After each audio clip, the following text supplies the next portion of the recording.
I might ruffle some feathers with this one, but here are 4 major red flags that all men notice in women. Let's go. Number 1, non-reciprocal energy. You hear a lot of women in the dating market saying when the right man comes along, you will not have to try. And although it's true that you won't have to try too hard, there's a difference between not trying too hard and not trying at all. You don't have to be thirsty. You don't have to come off desperate, but no man wants to be pursuing a woman that they feel is not giving them the same kind of energy in return. Number 2, unrealistic financial expectations.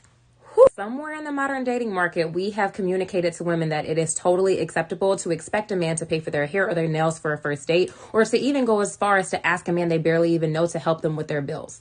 Feeling entitled to lavish treatment or financial assistance from a man that you barely even know that's still trying to get to know you is an extremely unrealistic expectation. And social media has done a really bad job of making modern women think that that behavior is normal. Let me be clear. There's nothing wrong with wanting a man who's financially solid, but no man wants to feel like they're your walking ATM.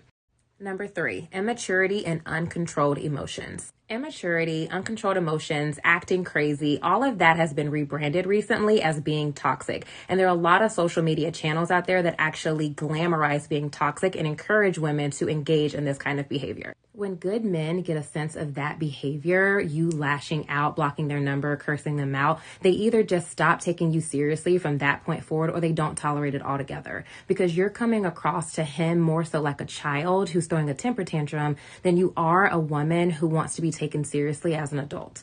Number 4, probably the most controversial one of all, being too masculine. A lot of women will shy away from being feminine now because of the negative connotation that's associated with that in modern society. Whether you like it or not, the reality is that men like feminine women. Now, this is the part in the story where a lot of women will say, well, it takes the right man to bring out that feminine energy. Although I do think that there are some points of that are true, overall, I don't really agree with that. I think that as a woman, you either embrace your feminine energy and you walk in that, or you just haven't tapped into it. There are so many women in the modern dating market who have hardened themselves to steal because of the negative experiences that they've had with men. Blocking your feminine energy is often a defense mechanism for a lot of women so that they don't get hurt in the future. But don't let the